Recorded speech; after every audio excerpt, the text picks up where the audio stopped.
After coming out of a crazy busy 2020 COVID school closure at the end of the school year last year, we really realized the extent that students needed the support in the way of food at schools. And now that we're actually moved in, settling into the Woodlands Depot, it's amazing how much more effective we can be by supporting all of the schools. So having a space that we can bring in the food, store it, sort it, refrigerate, put things in freezers has made a huge difference in our capacity to be able to support the additional increase in number of students that need the help.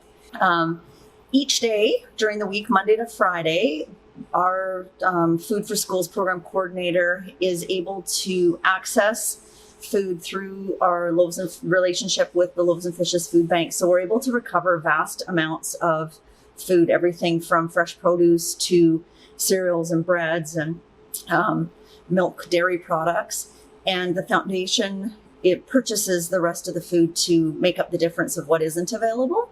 So every morning, first thing, food is picked up from the local food bank, loaded into a vehicle, and brought to the Woodlands site where it is shelved. Basically, the shelves get stocked, the refrigeration and freezer space is used to store all of the food, and food hampers, the grocery orders, are prearranged to be brought into the schools the day before. So one day a week, each school receives an order of groceries for their programs. We've seen the increase in numbers. I think everybody was a little bit surprised, but maybe not surprised at just the depth of need in our community. Prior to COVID, we were approximately 650 students. Through the pandemic, at its height when schools were closed, there was 10,000 hampers that were created to address the emergent need when students weren't returning to school. Now that things have settled, we're approximately 1,200 students are receiving support every day at school. So the schools are able to provide supports based on their number of students, the equipment and staffing available at each individual school, depending on what they have in the way of resources. So we rely on school staff to be the ones to determine which students need the support. And so admin, community school coordinators have been involved historically, and they're now currently helping with some of the deliveries. The child, youth, and family workers work a lot with the students to identify who needs the support.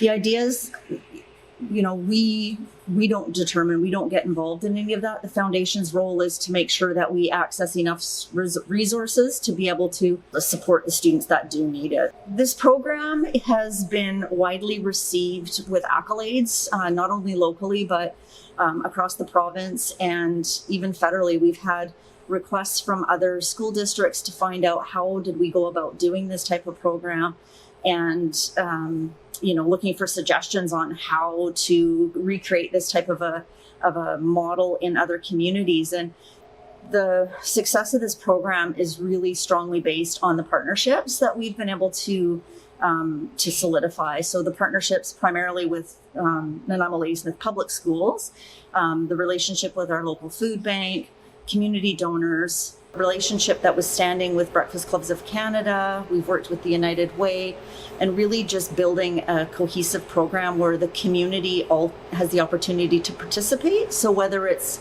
somebody that's donating $20 a month to help support one student, or through granting, that's really the success in this program, has been able to really partner with our local community and broader. The foundation actively fundraises, so we have monthly donors, we have the community. So this is really a community effort to raise the money to keep the program going, to be able to buy the food. So there's, thousands of gallons of milk, thousands of loaves of bread and eggs that are purchased.